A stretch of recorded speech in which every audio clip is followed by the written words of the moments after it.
Hello and welcome to the England B Team podcast, a football podcast brought to you by an Englishman who wasn't good enough to make it as a professional footballer and an Irishman who wasn't good enough to play for England. There we are. My name's Joe and this is my co-host Gareth, and we're here again to talk about all things football. Oh, we're back. We're back again. What do you think of the last intro? episode? Everyone loves to hear. Oh man. But yeah. No. We are. Yeah, the intro's going well. To be fair, you've said a couple of your mates have picked up on it. I'm happy enough for that. Yeah, I can live with it. I'm wearing an Ireland shirt today, so yeah. Yeah, true. Very relevant. Yeah. But no, I enjoyed last episode a lot. I think we got a bit passionate at some point, especially when we were talking about. I had to calm down after that talking episode. About Chelsea. I had to go for a lie down after that episode. But just talking about Chelsea other getting me people going. enjoyed it as well. I think I got some feedback because it's a very relevant topic right now. And it hasn't got any better since we recorded that either. And we won last night. True, yeah, we got our is the only goal of the month as well. Yeah, because we're a bit worried we're going to have to cancel our goal of the month competition. Of course, you scored. Nah, the main man.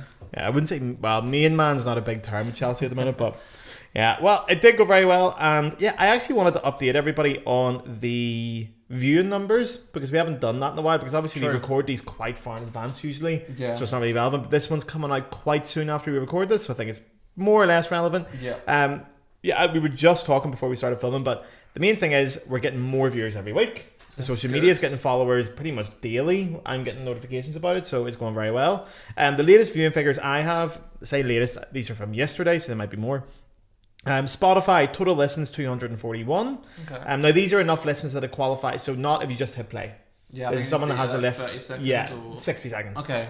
And that if you listen to a good bit of it and then you stop and come back the next day, it won't count as a new play. That's the same listener. Okay. So that's the numbers that really matter. Apple 234, YouTube overall views nearly 800. So that means we're not far off the 1,500 listen mark. Okay. Which is a big milestone. We did hit the 1,000 mark already. That's true. Which we haven't celebrated yet, but we did hit the 1,000 mark. This will be our 8th episode, right? Okay, so yeah, that's. So to get 1,000 in before. So thank you to everyone who's listening and watching. It's very appreciated.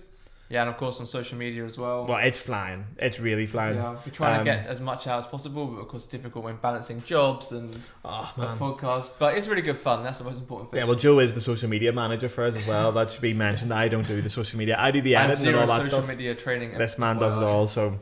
Yeah, social media. Well, quick update. The Instagram figure I got there is wrong. It's now 565 or 585 followers. Something like that. Yeah, something like that. Yeah. TikTok 405 followers. One TikTok video had over 7,000 views. One Instagram got over nearly 14,000 as well. Whoa, man. Yeah. Okay, there you are. I take it that was one of the TikTok toes that I lost, was it? Probably. Yeah. Fuck. Right. Anyway.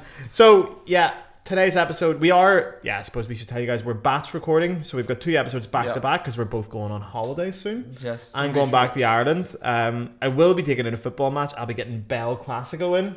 Nice. Belfast Answer El Classico, Linfield versus Glentoran next Friday night. Big fixture. Very big fixture, so I'll do my best to document a bit of that. And where are you going? Where aren't you going? Alright, so I'll be in Spain. I'm trying to get to a game. What game are you thinking? So on the day we arrive, Spain are playing against is it Georgia maybe? But the kickoff is like an hour after we land, so I'm not sure how possible that would be. That's tight, isn't it? Quite tight. If there's any delays, it might not be possible. And also going to Vietnam. That's true, yeah. Which would be quite an experience if I can get to a football match out there. I think the Vietnamese Premier League starts, I think in October. Are they professional over there? I don't even know. I mean, I guess in Vietnam they're professional. Do you reckon they have a professional league? But yeah, so there's a few teams in Hanoi, which is where we're going to be. Cool. We'll be in and around that area in the north. So maybe go to a wee stadium tour or something. At least, or try to go to a match as well. Yeah, that'd be so good. And document it. That'd be class. That'd be really interesting. Maybe we'll have some League of Ireland content, some Vietnamese Premier League Irish League content. Sorry, very important difference between League of Ireland and Irish League. Irish League. It's a bit like what's that thing out of Monty Python? They have a joke about that. That'll come to me. No, I haven't seen it. But yeah, League of Ireland and Irish League are very, very different. Apologies to all our Irish League fans. But yeah, Irish League fan. But cool. So yeah, we're going to batch record. We're going to record 2 episodes back to back, blast them out, and then leave you guys alone for a couple of weeks. Sounds good. And I think probably talking about the Irish League probably takes us into this episode slightly. It will. The Belfast link is certainly there. Yeah. That's for sure. Today's topic is football haircuts. I don't know why we talked about this recently and the idea just popped up out of nowhere. There was something that triggered the idea for it. You commented on your Fluke podcast. One of your guests changed their haircut a lot. Oh, that's right. Yeah, that's right. And then we were like, I think I said this guy changes his haircut more than David Beckham, and then inspired. That's it. That was exactly it. Yeah. So then we sort of fell down that rabbit hole. We've looked up our favorite haircuts, and we do a little bit of a history of famous football haircuts. Yeah. I think that's a very way to say it. I think haircuts are pretty iconic in football. They are now. Yeah. They are now. Yeah. It's a sensitive subject for me, obviously. I don't want to spend too long. I lost my hair at 23, and even that was good shooting in Belfast. But not all Belfast people lost their hair at 23. I thought I was losing mine, but I had a bit of a remontada recently. Yeah, you've had a comeback of the year there. I'm not stressed anymore, so I had and his next holiday's in Turkey. Right, so we're going to do famous football haircuts. Yep. Where are we going to start? I think there's a natural place to start for me where this all started. Georgie Best. There we go. Did you have the same idea? Did you know that Georgie Best sort of pioneered the famous football haircut? I wouldn't attribute to him directly. Of course, his haircut was quite well known, but I don't know that he. I think it's maybe because when you're from Belfast, we obviously analyse everything of George Best. Okay. So we're very proud of everything he does, right down to his haircut. For those of you who don't know, by the way, quick refresher on that. George Best, Belfast-born football player, played for United 1963 to 1974, won the European Cup in 68 against Benfica, scored the 4th goal, I think, of the game. He rounded the keeper, was at Wembley. He actually said in an interview he was dying to stop the ball and roll it in with his head, and he didn't bother. That would have been even better. European Player of the Year in 68, which is the old Ballon d'Or, essentially. Wow. Undeniably one of United's greatest ever players, but he was the first footballer to sort of take a football level fame and transcend that into genuine celebrity fame. Okay. And what that basically means in Britain. That rings a bell. Yeah. What that means in Britain is the tabloids are getting stuck into you. And you know when the tabloids are getting stuck into you, they haven't got stuck into us yet, have they? No. There's no articles about you in the Daily Mail yet, is there? About your hair in Turkey? Maybe we'll have Build. Yeah. I'll Build to get on it. In Germany. But no, I'm going to honest, my knowledge of George Best isn't that high, apart from I knew that he played for Dunstable Town. He did play for Dunstable Town, near Luton. Which we found out in the first episode of this when we did our first ever game as well. Yeah, Football Career Path Challenge. He played for everybody, man. But yeah, Georgie Best, he had the mop top. So the very iconic haircut of basically what the Beatles had. So the Beatles in and around their mid-face. The Beatles were knocking about 60s, 70s. Yeah. I feel like it doesn't... Played right up to the 70s, to be honest. I think his last game it might have been in the mid-80s. Because he left United at his peak when he was only about 26. 27. He basically retired. After United, he went to about 15 different clubs, played a couple of games for each. Travelling around. Obviously, very famous issues with alcoholism as well. Yeah. But he was nicknamed the fifth Beatle. He had the mop top. And that was the first genuine football celebrity, and also the haircut that came with it. And that kind of that got the ball rolling. I think the most famous haircut up to that point was Bobby Charlton with the comb over. Wow. Which I don't think is a hairstyle. Haircut. yeah, I don't think he's forced. Yeah. I don't think it. people are running about copying that back in the day either. But it's still iconic. It is. So that's where it started. And then obviously very unfortunate. Yeah. Anyway. Steady stream footballers, they start doing more lavish hair and building it up. But I think it all sort of even the 80s, quickly in the 80s, you see the mullets popping up. Mm-hmm. Obviously, copying. Rod Stewart had the mullet back in the 70s. And then the 80s, you had Patrick Swayze and Billy Ray Cyrus and Hulk Hogan doing it. The odd footballer would do it, but it culminated in Italia 90. The World Cup is where it seemed like fashion and football finally joined together. I'm assuming you have some fond memories of Italia. Well, not memories, but you've seen back to Italia 90. I mean, obviously... I don't actually know too much about, it seems that I have some good football knowledge, but if it's before where I was born. But even on a fashion point. Yeah, of course, some very memorable aspects of it. As soon as you said Italian 90, and I was thinking, okay, which direction can I go in? I looked at some of the haircuts, and the first one I always remember and I always hear about is Chris Waddle with mullet. Yeah. Have you seen it? Yeah. I have seen it, yeah. I don't know why it's so memorable. I don't know much about him at all as a footballer. To be fair, Chris Waddle for England was a decent player. Did he miss one of the penalties? Yeah, I think he did, yeah. I'm talking about this as if I was born when Chris Waddle was playing. I'm only a few years older than you. I'm only 30, right? I wasn't born in Italia 90 either. But the Chris Waddle one is very memorable, and Yeah. If I hear If you see it, you know Chris why. Waddle, then I can picture the mullet and You get the muddle, of course, like I'm not sure if we're going to put the images. Probably not because of the podcast. But the clips will get maybe, the images. Yeah, maybe, yeah. But if you're listening, then of course you need to Google some of these haircuts. So you've got. Well, we can do our best to describe it. Yeah, George Best mop top. Well, the mop top is self-explanatory. Yeah. What you imagine the Beatles in, kind of like what your mum used to do with your haircut, where you should put a bowl on top of your head and cut around it. That's the mop top. The mullet, I'm assuming we all know what it is, but and Chris they're Waddle's. back as well. Mullets are back in. They are. They're back now. Yeah. I was thinking of doing that myself. So the mullet, it's shaved at the sides, but long at the back, long at the top. That kind of look there. This is like next level mullet. Yeah, that is like mullet plus. Yeah, that's extreme mullet. To be fair, difficult to maintain. It's, I don't know. Would it give you an advantage going up for a header? I don't know. I wouldn't say. But, an extra inch or two there. Some of the other memorable haircuts from that era, the Italia 90, with the Colombian trims, the René Higuita, of course, pretty very well known for his scorpion kick. Which, am I right in saying the scorpion kick the ball wasn't in play at the time? Yeah, it wasn't in the end. Yeah, that breaks my heart, man. Jamie Redknapp, wasn't it? It was Jamie Redknapp, yeah. And Jamie Redknapp played for the England. And of course, the other one is Carlos Valderrama. Also, great haircut. Yeah, I don't know too much about him as a footballer, but everyone. I don't think anyone does. Yeah, no, everyone says he was really good. But the haircut was what? Yeah, the haircut was yeah. Higuita's haircut was class as well. I'm gonna have to get that up. Is it a mullet technically? I don't know. I don't know if you call it. It's like a perm, more, isn't it? Yeah, somewhere between perm and mullet. But he's still like that photo looks pretty recent. That photo there, he hasn't lost a drop of that hair. Fair play. Like, doesn't need turkey for that boy. That is a hell of a head of hair. He's got Valderrama as well. Yeah, Valderrama had the full afro. Is that dyed? That looks dyed as well, doesn't it? For sure. Dyed blonde afro. He looks a bit like Ruud Gullit. It's almost a bit, and that's a compliment. Yeah, for sure. Yeah, so Carlos Valderrama. Don't know much about him as a player. Let's see.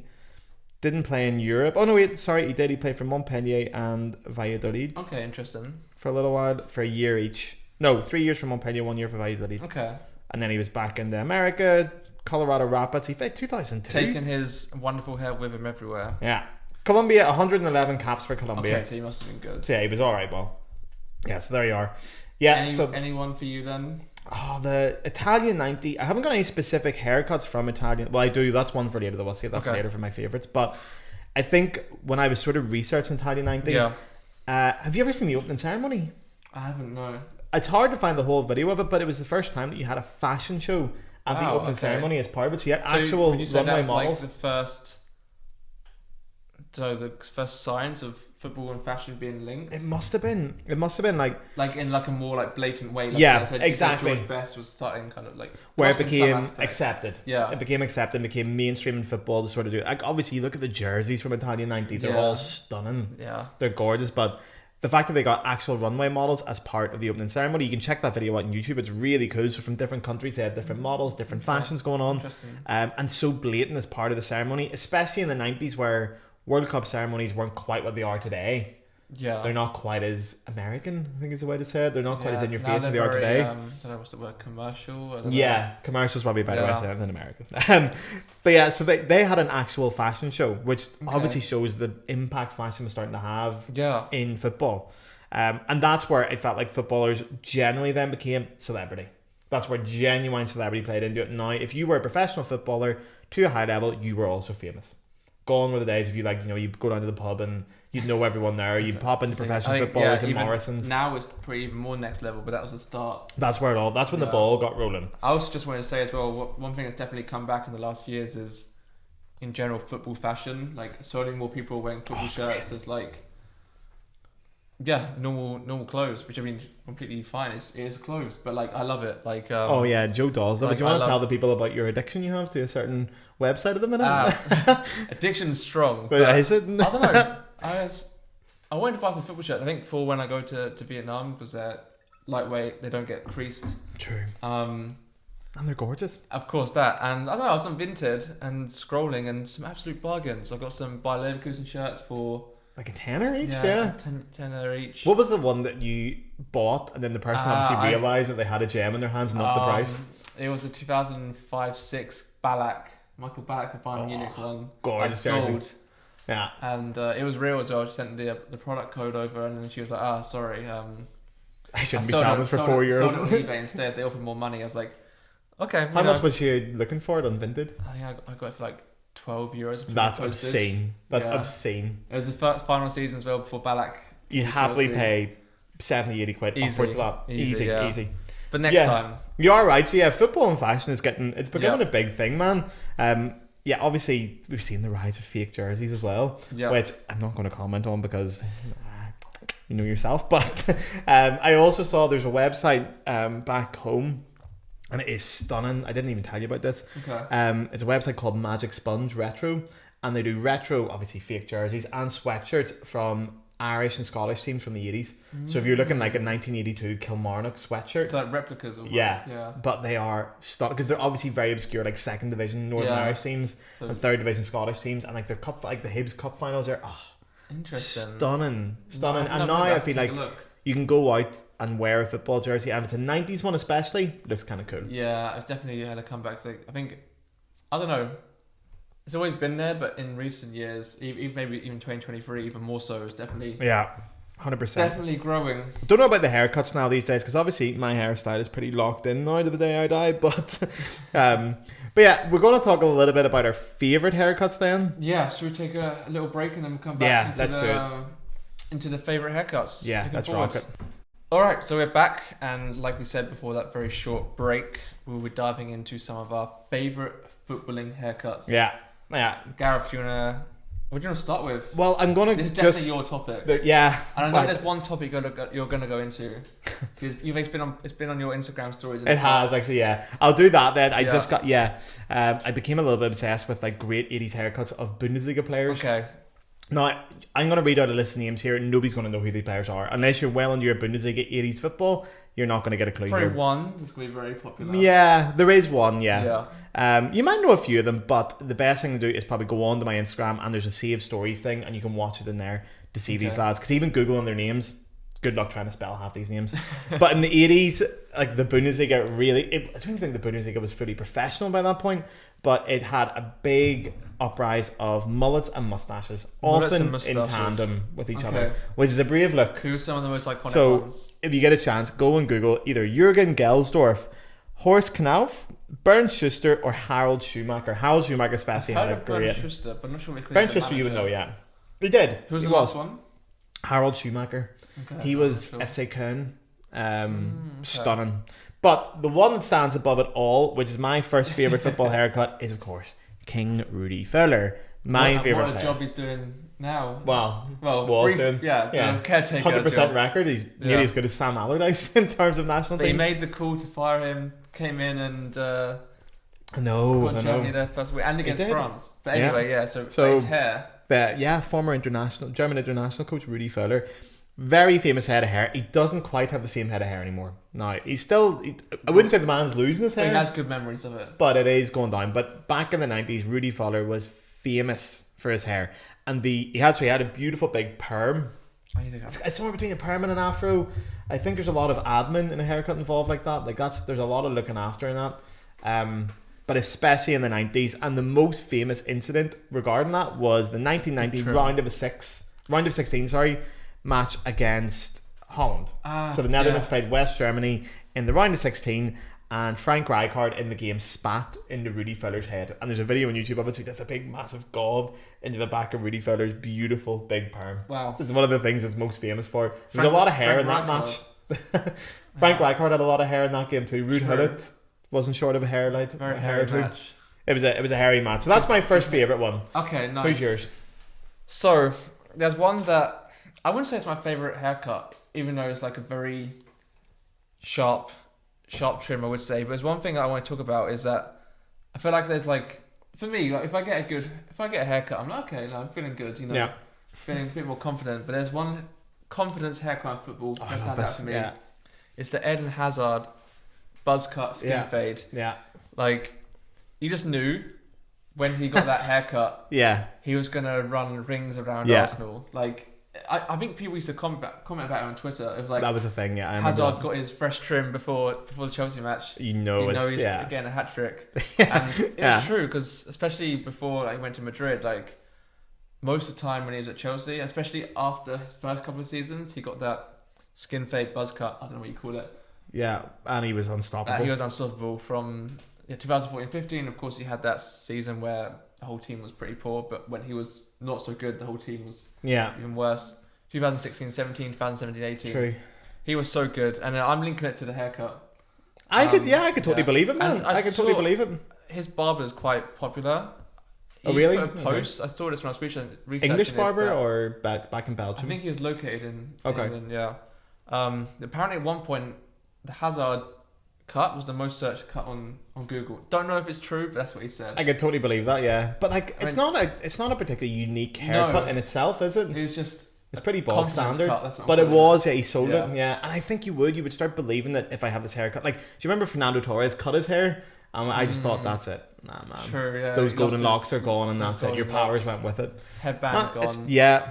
Then it came back a bit, but it's like the magic. He was never the same. Never the like same. The cut out was. I love Fernando, but yeah, that's a good one. Yeah, it's a good one because it's not a particularly unique haircut. Yeah, but it had a very powerful maybe then impact. Very quickly before you go back to you, I'll mention one very unique one. I haven't got too much information about it, but when I was thinking about this topic, this one just I don't know for some reason it came to my head, or maybe it wasn't even this haircut. It's just I kind of had a feeling that Joe Cole had a unique. Yeah, you were saying this. Yeah, point.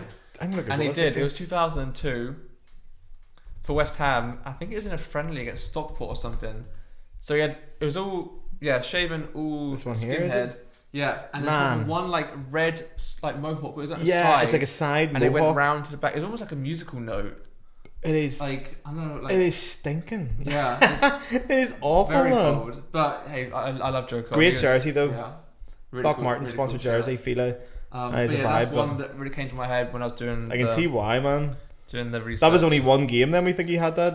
Yeah, that's the only picture I can find. It's from he must have dropped that quite quickly, yeah. I feel like who was a manager back then? Maybe it was Harry Redknapp. He was like... He wouldn't have put up with that. No, he wouldn't have put up with that. Well, actually, speaking of managers that didn't put up with it, one of the most iconic ones for me, obviously, I was born in 1992, so the 2002 World Cup, I was 10. Okay. And the Beck's mohawk around that time in the qualifying and stuff, that was massive. You could do a whole episode on Beckham haircuts. Oh, you genuinely could, and I would love to. There's a new Netflix documentary coming out in Beck's. Have you seen that? Oh, really? Yeah, one on his life story. I'm going to get well into that, but I love Beck's. Mad for him, and he had a great haircut, but the mohawk particularly stood out. I remember begging my mum to try and get one. She was like, Gareth, you're 10 years old, you could not get a mohawk going in school. Everyone wanted one. The mohawk... Yeah, 2002 World Cup. So he had two different mohawks. He had the shaved one, and then he had the one where he like just actually put it in with wee blonde tips in it.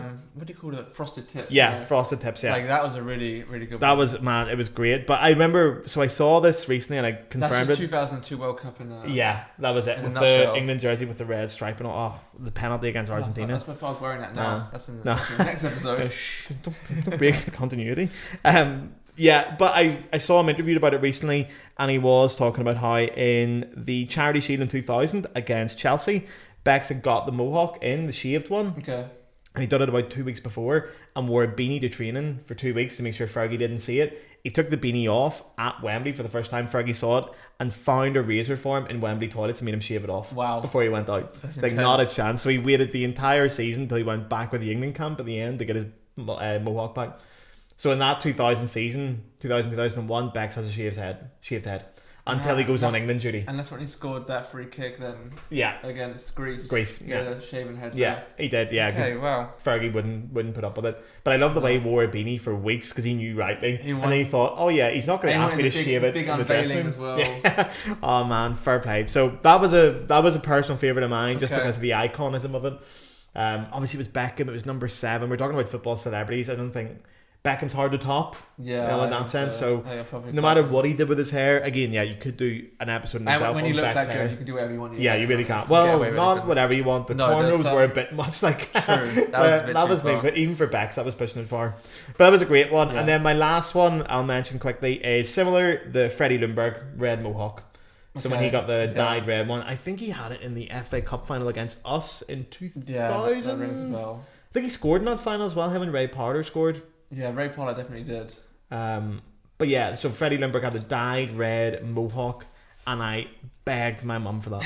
Begged my mum. It was either a shaved You're mohawk or a so red one. inspired by football. I was, man, because I knew rightly my hair was going to fall out. I needed your dreams. Yeah, man, I needed to do it. I actually was dyeing my hair at that point as well. I was getting blonde tips into my ginger hair. Didn't you do it for the Ida Gudjohnsen as well? Yeah, man, I have a very embarrassing. Do you want me to tell that story in this podcast? Have I ever told you this story?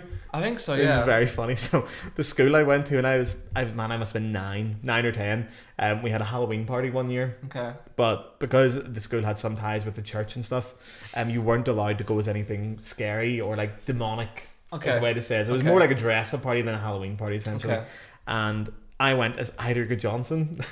So I had the Chelsea top. Couldn't get his name on the back. Went to JJB, but it was too long and it was too wee for it.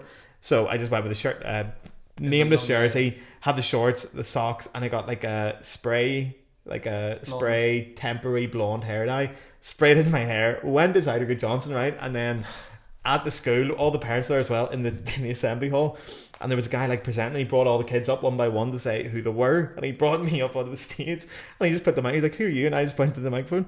"I'm Ida Gudjohnsen," and everyone went, "No." There was like one guy at the back. He's like, "Oh yeah, plays for Hasselbank up front. Fair play to you, wee man." But apart from that, man, I have sent Ida Gudjohnsen that story on Instagram so many times. No, I have tagged Ida Gudjohnsen a lot of times. If you're watching Ida, please hit me up, man. You are my favourite player. Recognition. I will. So if there's ever a haircut that really influenced me, it was Ida Gudjohnsen. Ida Gudjohnsen, understandable. What other ones have you actually, before you tell me your favourites, is there any haircuts that you copied or wanted to copy from footballers? I don't think so. No.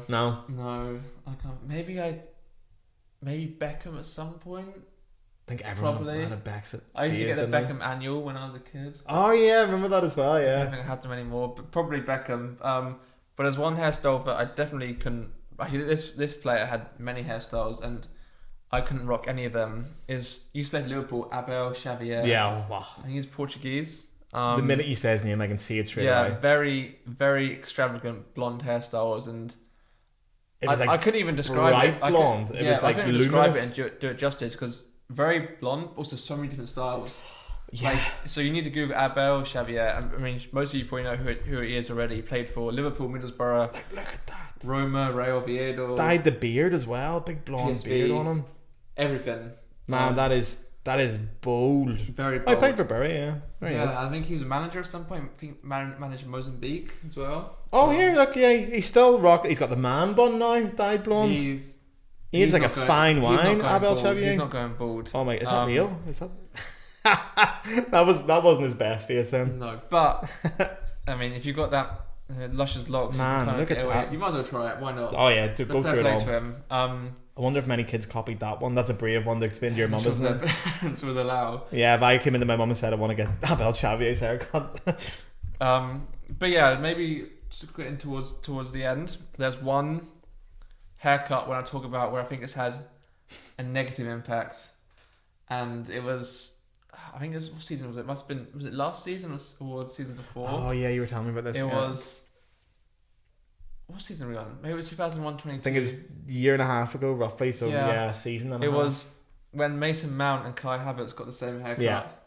I still love them both. They're still did such good things for Chelsea, and I hope they go on to have good careers still. I don't. Anyway, I don't. But you broke my heart, lads, and I'll never get over it. When they got the same haircut, I feel like that's where it all went wrong.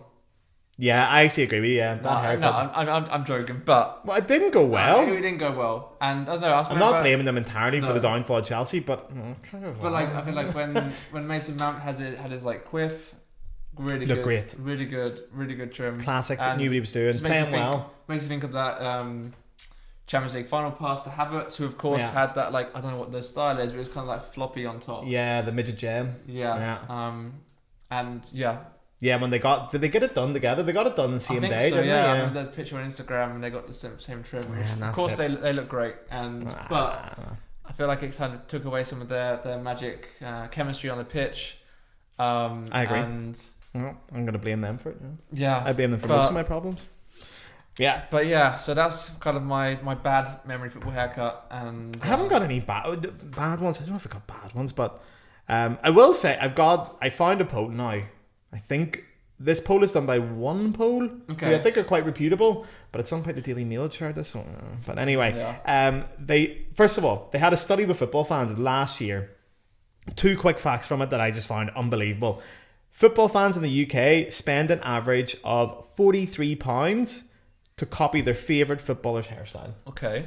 Isn't that mad? And a year or? Yeah, no, per haircut. So it costs £47 Wow. to get a footballer's hairstyle Wow, on okay. average, whatever kind of haircuts they're getting.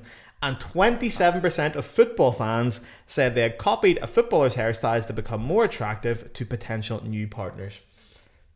Oh, interesting. So I that wonder- 27% of people had done it for that Probably reason. just Beckham haircuts. Yeah, or Abel Xavier. I'm not ones. sure it's the haircut.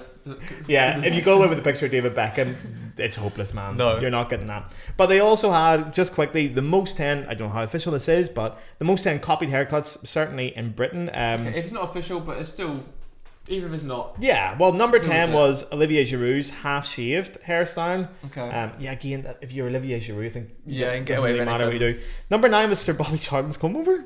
Interesting. Can't believe people copied that. Number 8, Gaza with the bleached top. Okay, Obviously in the Euros. Foden did or that as well, Euro, didn't he? yeah, exactly. One Foden copied. Yeah, Gaza did in the World Cup, Foden in Euros. Freddie Ljunberg's mohawk at 7th. 6th, Zlatan's hair bun. Number 5, Kevin Keegan's perm, which is a sight to that's behold, very man. It iconic, is a yeah. stunner. Number 4 is Jack Grealish's undercut, where Okay. he looks like Keira Knightley from Bend It Like Beckham. That haircut. Number 3 is the Brazilian Ronaldo's Wow. thing. That it says here it's a protractor like haircut. Is that a fair way? Protractor, it's Like like a a- protractor is like a thing you use in maths, Yeah, isn't it? So you mean... stinking. Number 2 was Ronaldo's underline or tram line undercut. The Okay. Ronaldo haircut. And number 1 was Beck's curtains, which I can Curtains. believe. So Beck's in like 98 when he did the flick of the leg against Simeone. That True, was but when he had the curtains. Curtains. So there you are. Apparently that are the Haircut's most. kind of a comeback as well. Yeah, and that's a style that's coming back. Yeah. So I don't know if I have nothing else to add on that topic. No, but I think it's an interesting topic, and people, once they've listened to the episode, they need to get their research in. You do, and if you So- find any new ones, fire them. Yeah, over to let me. us know. Especially if there's anyone in the League of Ireland, I'll be looking at the Irish League, especially next week. I'll be looking at True. Glentoran and Is there Enfield to see what the anyone now haircuts. that you can think of in Chelsea who's got a... No, well, yeah, sure. The Chelsea players all have the same haircut at the minute. They all have the dreads. That's the whole thing. The entire Chelsea squad has dreads at the minute. Do they? Yeah, at least like Shalaba has them. True, yeah. Badie Sheila has them. Sterling got the dreads in for this year. True, yeah. Nicholas Jackson has dreads, doesn't he? I can't think of A lot of the lads have dreads. any other... Can't remember the last like extravagant one Chelsea would have had. Enzo Fernandez dyed his blonde for a True, bit, but true.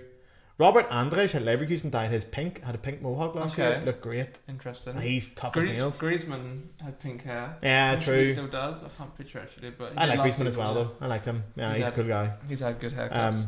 Yeah, well, maybe we'll do a sequel to this episode Yeah. someday. See if we can do a modern day best haircuts. Yeah, I'm sure. I'm Or going to keep best my eyes haircuts on. of 2002-23 season. Yeah, you can see if any 23-24 season. check if any Sorry. Vietnamese players are sporting a True. red mohawk when you're over, and if they do, True. get them on as a I guest might have to get my haircut in Vietnam anyway, so let's to see get the how red it goes. mohawk. Yeah, exactly. There we are. Well, we're going to wrap up here then. Yes. That's 33 minutes. We are making a conscious effort to try and make these podcast episodes a little bit shorter. Yes, of A little bit course. shorter. We are Unless prone it's to like talking away. Unless it's a Chelsea or Leverkusen episode where In which case, yeah. we're gonna not stop talking. Yeah. Um, So, yeah, yeah. we'll get out of the way. We're going to hit stop here. We're going to compose ourselves, and then we're going to get stuck into another episode for you guys. we are. Look, with so much So- content coming out. Anything else you add, Joe? No. But yeah, I'd recommend not spending £45 a Please don't. haircut just to copy your favourite footballers. Yeah, please don't. I mean, do what you want, but Don't do that. yeah. Right. Anyway, Well, then let's get out of here. We will Yes. see you guys in 2 weeks. and yeah, have a good day. Cheerio. Ciao.